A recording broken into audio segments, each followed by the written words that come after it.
Hello defence lover. तो कैसे हैं आप लोग। स्ट्रेटजिक इन्फो के डिफेंस अपडेट सेगमेंट में स्वागत है। एडवांस MQ-9B ड्रोन को खरीदने के लिए भारतीय नौसेना ने अपनी योजना बना ली है। भारतीय नौसैनिक संस्करण में पनडुब्बी रोधी युद्ध क्षमताओं से इसे सुसज्जित किया जाएगा। नौसेना 2 मॉड्यूलर पॉड्स की खरीद पर विचार कर रही है, जो हिंद महासागर क्षेत्र में चीनी पनडुब्बियों का शिकार करने के प्रयासों में अपनी पनडुब्बी रोधी युद्ध क्षमताओं को व्यापक बनाने की पेशकश करेगी।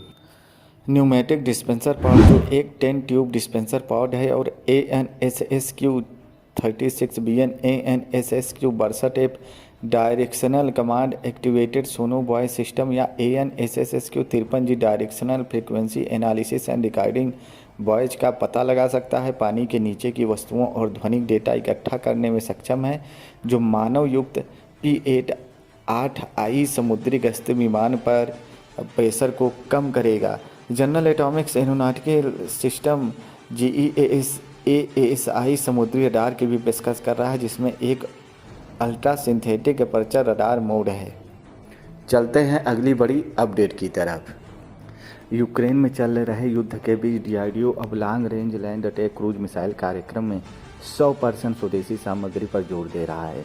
इस चिंता के बीच कि मिसाइल के लिए मामूली आयातित पुर्जे युद्ध के बीच मिसाइल उत्पादन को प्रभावित कर सकते हैं, जैसा कि रूसी क्रूज मिसाइलों के साथ देखा गया है। और इस अनुभव से सीखते हुए यह निर्णय लिया गया है कि भविष्य के सभी मिसाइल कार्यक्रमों के स्वदेशीकरण पर जोर दिया जाए और चरणों में मौजूदा लोगों में स्वदेशी सामग्री को बढ़ाया जाए।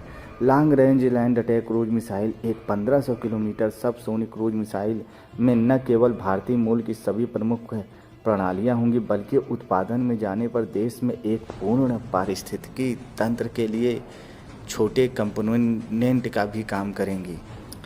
LRLCAM और ब्रह्मोस सतह से सतह पर मार करने वाली कम दूरी की बैलिस्टिक मिसाइल SRBM के साथ आगामी रॉकेट मिसाइल फोर्स में मुख्य हथियार होने वाली हैं। गौरतलब है कि इस एक मिसाइल की लागत लगभग 35 करोड़ रुपए की होने वाली है। चलते हैं अगली बड़ी अपडेट की तरफ। भारतीय सेना ने ग्राउंड कंट्रोल सिस्टम और रिमोट वीडियो टर्मिनल के साथ 65 tactical remotely piloted aircraft system और 10 runway independent remotely piloted aircraft system की खरीद के लिए 2 अलग अलग एक्सप्रेशन ऑफ इंटरेस्ट जारी किए हैं। Tactical RPAS RWI vertical take off और लैंडिंग या कैटापल्ट लॉन्च के लिए सक्षम होना चाहिए। दिन और रात में लक्ष्य प्राप्त में सक्षम होना चाहिए।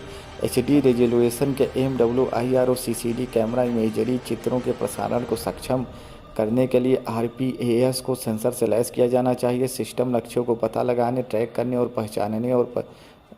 पहचानने में सक्षम होना चाहिए। 4000 मीटर तक की ऊंचाई के साथ यह 6 घंटे का इसमें एंड्योरेंस होना चाहिए। चलते हैं अगली बड़ी अपडेट की तरफ। IAF के गिरते स्क्वाड्रन स्तरों को बढ़ाने के लिए एडवांस MiG-29 UPG की 21 विमानों की खरीद की, जो भारत की रूस की तरफ से पेशकश थी, भारत द्वारा उसे ड्रॉप किया जा सकता है। इसका सबसे बड़ा कारण यह है कि आर्थिक प्रतिबंधों के कारण भुगतान की समस्या है और बेड़े के लिए पहले से ही उचित सेवानिवृत्ति योजनाओं के अकारण रूप से स्पेयर्स पार्ट भी हैं। 1984 के बाद से खरीदे गए MiG-29 twin engine multi role fighters को UPG मानकों में अपग्रेड किया गया था और IAF अभी भी लगभग 65 विमानों को फ्रंट लाइन फाइटर जेट के रूप में संचालित करती है, जो 2029 से धीरे धीरे सेवा से बाहर हो जाएगा।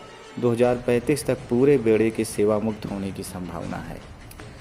MiG-29 बेड़े की सेवा के 40 साल अगले साल पूरे हो जाएंगे और MiG-29 का तकनीकी जीवन 2025 में समाप्त हो जाएगा, लेकिन एक दूसरे जीवन विस्तार कार्यक्रम की योजना बनाई जा रही है, जो 2035 तक इसे सेवा में सक्षम बनाने के लिए और 10 साल के लिए लाइफ बढ़ा देगा।